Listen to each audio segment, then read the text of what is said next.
Google search is dying, and the e-commerce landscape is changing fast. Now, while Google was once the primary gateway for online shopping, they're losing their grip on product searches, and I predict that within 1 to 2 years, no one is going to be using Google to shop the way they do ever again. So in this video, I talk about why Google's influence in e-commerce is going down the toilet and give you powerful alternative strategies to drive traffic to your online store. But first off, what exactly is going on right now? The main reason Google is going downhill is because of AI. If you look at the state of Google search today, you enter in a question in the search bar, and out comes a bunch of little blue links where you have to manually search through pages and pages of content to find the answer. Now, this method of finding stuff has been great for the past 20 years, but with artificial intelligence in ChatGPT, why would anyone want to wade through pages and pages of ads and blue links when AI can just tell you exactly what you are looking for right away? According to StatCounter, Google has been consistently losing US search market share since August of 2023 when it was at 89.03%. Not only that, but Google is cluttered with ads. If you do a search for anything on Google today, you literally have to scroll through a full page of sponsored listings before you get to the real search results. And don't get me started about their paid deal with Reddit. If you do any search on Google today, you'll notice that Reddit, Quora, and LinkedIn now dominate the search results. All the smaller niche publishers have gotten pushed down in the ranks, and you are now getting information from anonymous nobodies on forums or sites like Forbes. Meanwhile, Google's attempt at AI search results have been a total flop. Recently, they added and retracted their AI overviews feature when Google started providing dangerous results. For example, one user told Google that he was depressed and asked Google what he should do. And Google's AI overview told him to find the nearest bridge and jump off of it, because Google took a sarcastic Redditor's answer as the AI overview. Now this continues. I give Google search 1 to 2 years max before people stop using their search engine altogether, because right now, it's horrible. Now as an e-commerce store owner, what is an alternative way to get traffic? Well, the first and best way to get sales for your online store is through email and SMS marketing. Now if you look at my online store today over at bumblebeelintness.com, about 30% of our sales are directly attributed to email. And the best part about email is that the people on your list already know who you are and want to shop at your online store, and the average ROI for email marketing is 42x. That's right, for every dollar you put in, you get $42 out. In fact, I consider my email list for my store like an ATM machine. Whenever I send out an email, it always makes money. Now, I've taught e-commerce for over a decade now, and one of the biggest problems I see with new e-commerce store owners is that they don't email their people enough because they are afraid of annoying their customers. But that's the absolute wrong way to think about it. People are on your list because they like your brand, and if they aren't interested in shopping from your store, you actually want them to unsubscribe because you are paying for every person on your list. Now, overall, I recommend that you email your subscribers at least once per week and preferably at least twice. The same goes with SMS. In general, text message marketing is a much more intrusive marketing channel, and as a result, your SMS subscribers are mainly going to be super fans of your brand. As a result, it is perfectly acceptable to text them once or twice per week. Now personally, I'm on many text lists for the brands that I love, and I actually look forward to getting texts about the latest deals and new arrivals. But the problem with email and SMS is that you can't grow the size of your list without traffic. So what is the best way to get your name out there? Well, the best way to get traffic for an e-commerce store today is through social media channels like TikTok and Instagram Reels. And the beauty of these platforms is that the number of subscribers that you have means nothing, and the amount of views you can attract has very little to do with your follower count. All the content you create is merit-based, which means that you are on a level playing field with even the largest brands. Starting a social media account is free, and here are the types of content that work really well for TikTok specifically. 1, you can make a video about how you fulfill your orders. Sounds dumb, but people are fascinated by how small businesses work. All you gotta do is just take your phone and video yourself packing an order.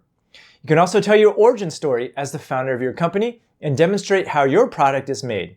People just love this stuff. You can also film videos of your products in action, and the best part is that the production quality doesn't have to be great and minimal editing is required.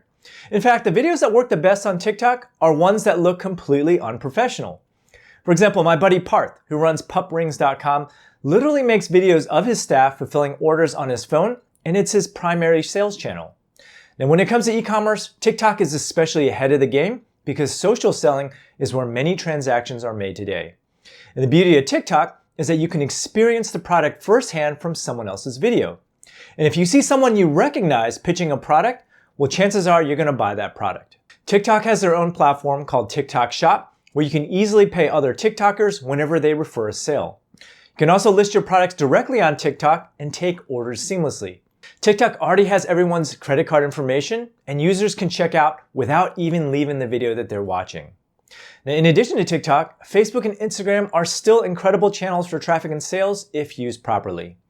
Back when Apple released iOS 14, it really hurt Facebook's ability to find customers for your shop. But since then, Facebook has doubled down on AI and machine learning, and their ads platform is now better than ever. With just the Facebook channel alone, you can scale your e-commerce business to 7 figures and beyond. Now, the secret to successful Facebook advertising is to target the emotions of your customer. Now, if you haven't read the book Cashvertising yet, I highly recommend it. In the book, Drew Whitman talks about what is called the Life Force 8, which are the 8 base emotions that cause a person to buy anything. For example, people will buy any product that increases their sex appeal, or any product that alleviates pain, or any product that levels up your social status. Now, my favorite example of the effective use of the Life Force 8 in advertising is with a company called True Classic Tees. This company literally sells solid colored t-shirts, which is one of the most saturated products to sell on the planet. And if you look on Temu, you can buy plain t-shirts for $1 or less. So how can a company like True Classic Tees possibly charge $29 for a plain shirt? Well, watch this clip of one of their ads. True Classic Tees makes you look buff in their shirts, even if you have a beer belly, which improves your self-esteem and your ability to attract the opposite sex. Now, their ads really triggered my vanity, and I own a couple of shirts myself. This is how you must advertise your products. Facebook and Instagram ads still work extremely well if you use the right messaging. By the way, if you're enjoying this video so far, make sure you sign up for my free 6-day e-commerce mini course below. Now, another great way to generate traffic for an online store is through influencer marketing. Even though I hate the term influencer, technically I am one, and companies are willing to pay me between $5 to $10K to promote their company on YouTube. Now, I rarely do this, and I only promote companies that I love on this channel, but you get the point. As a brand, you can give away your products to people who have large followings and have them promote your stuff. Now, I use influencer marketing with my store over at Bumblebee Linens. When we first launched our line of mother-daughter aprons, I gave a set to an influencer named Passionate Penny Pincher. And to make it a win-win proposition, I created a special affiliate link for her that gave her a 15% commission for every sale she referred.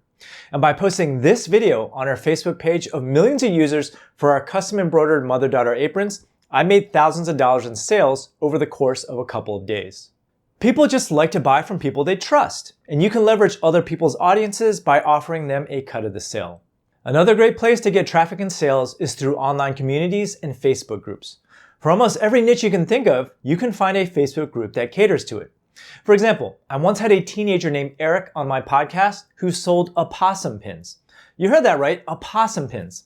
Sounds random, but if you were to look on Facebook, you will find many opossum groups with hundreds of thousands of users. Anyway, Eric managed to make over $1,000 per month by posting her pins on these Facebook groups. And keep in mind though, that there's a right and a wrong way to market your products in a closed community. The wrong way is to start posting your products right away. And if you do, you will likely get banned by the group admin or moderator. Instead, you must spend a couple of months to ingratiate yourself within the community first. Be a genuinely helpful member of the community and get to know the other members. Here's the exact post that Eric made to introduce her products to the group. It was very casual, and she simply asked, "What do you think of these opossum designs that I just made?" And when she got lots of responses, she replied to each person individually and said, "Hey, I made some pins with these designs. Check them out on my Etsy store. I only made a couple just as a test, and I have a couple left over." And just like that, she sold out of her first batch of pins. I had another woman on my podcast named Vivian who started an e-commerce store selling hair extensions online, and she built up her business to over $6 million just on Facebook groups alone. Do not underestimate the power of niche communities.